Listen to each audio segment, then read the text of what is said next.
রাষ্ট্রপতি মোহাম্মদ শাহাবুদ্দিন ও অন্তর্বর্তী সরকারের প্রধান উপদেষ্টা ডক্টর মোহাম্মদ ইউনূস আজ শনিবার শহীদ বুদ্ধিজীবীদের প্রতি শ্রদ্ধা নিবেদন করেছেন। শহীদ বুদ্ধিজীবী দিবস উপলক্ষে রাষ্ট্রপ্রধান মিরপুর বুদ্ধিজীবী স্মৃতিসৌধে পুষ্পস্তবক অর্পণ করেন সকাল ৭টায়। তারপর প্রধান উপদেষ্টা ডক্টর মোহাম্মদ ইউনূস সকাল ৭টা ১৫ মিরপুরের শহীদ বুদ্ধিজীবী স্মৃতিসৌধে পুষ্পস্তবক অর্পণের মাধ্যমে শ্রদ্ধা নিবেদন করেন। শহীদ বুদ্ধিজীবীদের প্রতি শ্রদ্ধা জানানোর পর কিছুক্ষণ নীরবে দাঁড়িয়ে থাকেন রাষ্ট্রপতি। এ সময় সশস্ত্র বাহিনীর একটি চৌকস দল সালাম জানায়। তখন বিউগলের করুণ সুর বেজে ওঠে।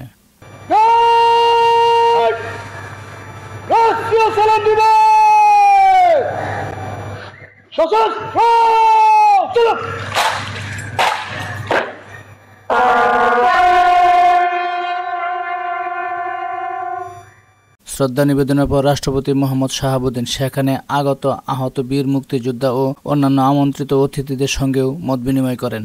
প্রধান উপদেষ্টা শহীদ বুদ্ধিজীবীদের স্মৃতির প্রতি গভীর শ্রদ্ধা জানিয়ে সেখানে কিছুক্ষণ নীরবে দাঁড়িয়ে থাকেন। বাংলাদেশ সশস্ত্র বাহিনীর একটি চৌকস দল রাষ্ট্রীয় সালাম প্রদান করে এবং এ সময় বিউগলের করুণ সুর বাজানো হয়।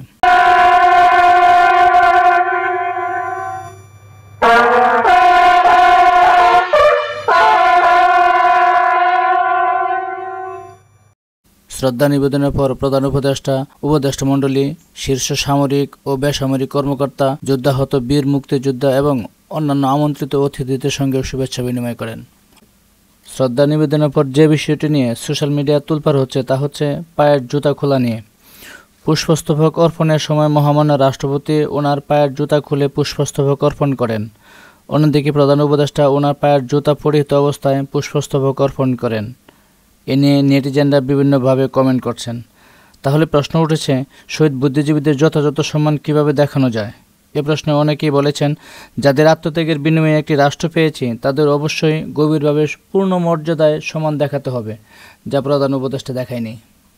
অবশ্য অনেকেই বলছেন প্রধান উপদেষ্টা আমাদের স্বাধীনতা প্রশ্নে বিতর্কিত, তাই ওনার দ্বারা এর চেয়ে বেশি কিছু করা প্রত্যাশিত নয়, কারণ তিনি স্বাধীনতা বিরোধী চক্রের পরামর্শে সরকার পরিচালনা করছেন। কেউ আবার বলছেন এর আগে কখনোই কোনো জাতীয় দিবসেই শ্রদ্ধা নিবেদন করতে দেখেননি তাকে। তবে অবশ্যই শহীদদের প্রতি গভীরভাবেই শ্রদ্ধা দেখাতে হবে, এর বাইরে অন্য কিছু নেই। কারণ তাদের আত্মত্যাগে আমরা স্বাধীন সার্বভৌম রাষ্ট্র পেয়েছি, স্বাধীনভাবে কথা বলতে পারছি, স্বাধীনভাবে বেঁচে থাকতে পারছি, না হলে আমরা নিষ্পেষিতই থাকতাম।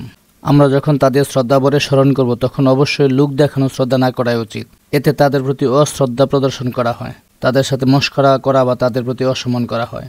তাদের প্রতি কিভাবে সম্মান প্রদর্শন করা উচিত অবশ্যই কমেন্টে জানাবেন। সবাই ভালো থাকবেন, সুস্থ থাকবেন। ধন্যবাদ।